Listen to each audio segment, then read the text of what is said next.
are you? So, yeah, look, going a little late. Oh, I'm sorry. Let me back up here. Hey, how are you? It's Tracy Brinkman.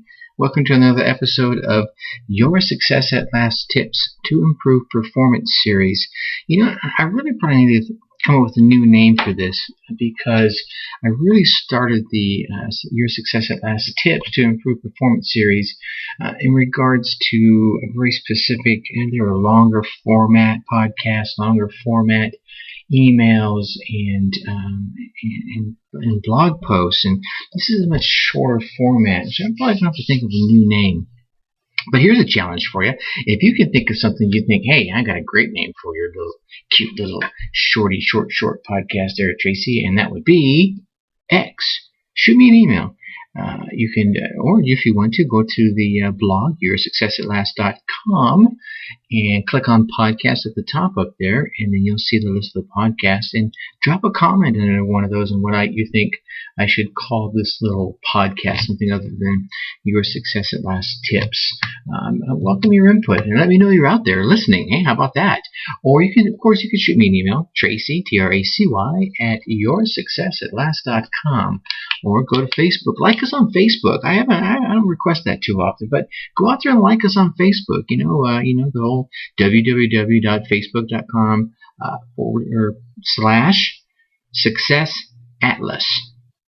Not Your Success at Last. I didn't do that name. Maybe we should change that name too. So facebook.com /success atlas, and give us a like, and maybe drop me some comments there. What you think? What you'd like to hear me talk about on this show? What would you like to hear me give you some tips on? What you like about the show? What you don't like about the show?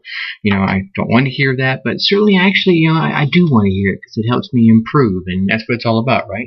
Taking those little baby steps every day and getting a little bit better. And what you think the name of the show could be. Maybe I'll even whip up a nice little reward for the winner who comes up with the name of my show. How about that? That was just random. I didn't know I was going to come up with all that, but here we are. Hey, thanks for joining me today. Sorry I got a little late. I got out a little late today. Things, this real life happens sometimes, but I want to start off asking you a question. Have you heard of opportunities and possibilities? Yeah, Tracy, of course I've heard of them. Come on. You can't be alive 3 years. You can't be alive a year, 6 months. Heck, you probably can't be alive for a couple of days without hearing somebody say, hey, I got a great opportunity for you. I call them possibilities. But here's a follow-up question. Have you heard of availabilities? A lot of people don't think about that as much. Here's where I'm going with this. Let me start off by explaining how the two link together. If possibilities describe something that could be, then availabilities, well, they describe something that already is today. I'm reminded of a story of a tourist who is, pausing and arrested at a little town. One of those little one-stop light towns. One of those ones if you're driving through at the speed limit, sneeze, you probably miss the town. And it was in the mountains. It was a very cute little town. And he went over to an old man who was chilling out on the front bench in front of an old general store, an old 5 and dime type of store from back in the day. And the kind of talking. He's kind of leaning back. He's got his head down, got his baseball cap kind of pulled, protecting his eyes from the sun. Anyway, this guy walks up to him and says, "Friend, can you tell me something about this town? Something that it's noted for?" The old geezer kind of leaned back, kind of lifted one eyebrow, looked up at the fellow, tipped his little baseball cap back to get a better look at him, and says, "Well, I don't rightly know, except it is the starting point of the whole wide world." The newcomer was taken aback. He literally took a step back and had this little look of, "Yeah, right, excuse me," he says. And the old man pulls his baseball cap back down over his eyes, kind of leans back down. He said, "Yep," the old man says, "you can start here and go anywhere you want." Now, I tell you this story because I have found that far too many people, they don't believe in possibilities, right? They're so focused on availability, so they don't believe in what's possible because they're so focused on what is now, and they start to feel caged in by their by their availabilities, by their own life, by their circumstances, by their situations, believing that they can't go anywhere beyond what they see as available because they're focused on their availabilities. And it only allows them to consider what's between them and the horizon. And as we all know, there's probably the grass is always greener on the other side. And, if you start walking a mile, then you can see further.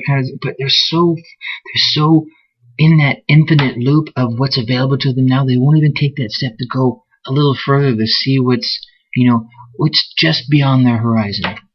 And as we all know, what is immediately available is really limited, because if you grew up in poverty or in a bad situation or whatever you grew up in and you got out of it, you know that if you'd have kept living in that moment, you'd have never gotten out.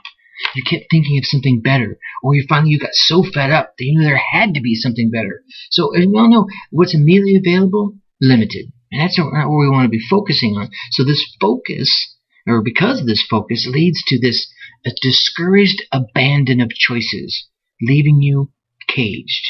However, those of us, and I say those of us because I know it's my mindset, and I believe if you're the kind of person that's listening to me right now, you are still listening, aren't you? Okay, good. All right, so if you're the kind of person that's listening to me right now, you have the mindset that you can go just about anywhere. And if you're really like me, you know you can go anywhere from where you are right now. So just like that little old man leaning back right on that bench, and he was thinking, yep, it's the center of the world. You can go anywhere you want to. All right? Our dreams and our goals in our lives are pushed by our imaginations. And this imagination that we have is your only limitation.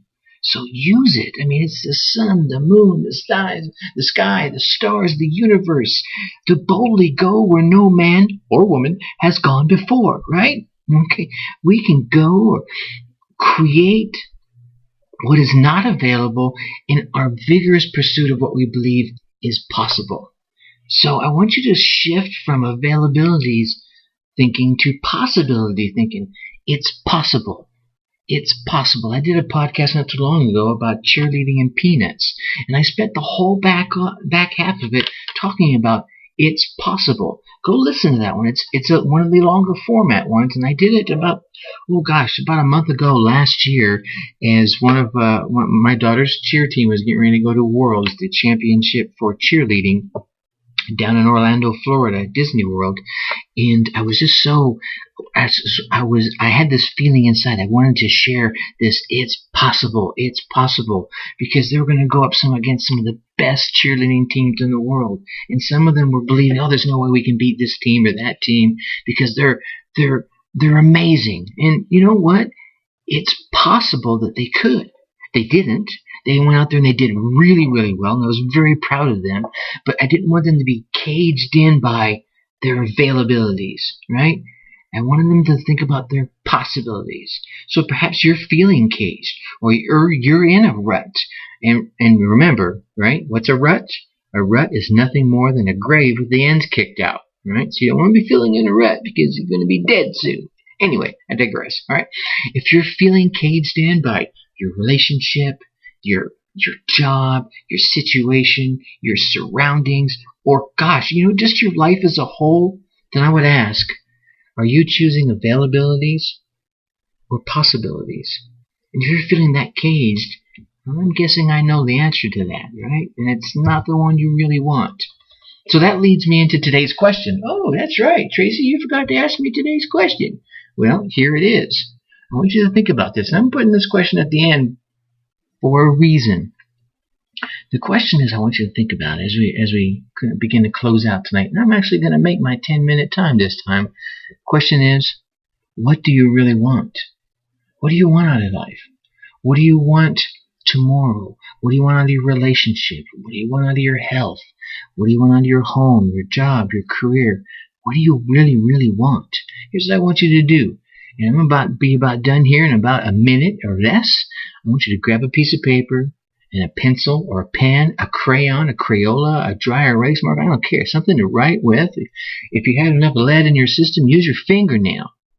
Anyway, grab a piece of paper and something to write with, and write down the answer to that question. What do you really want?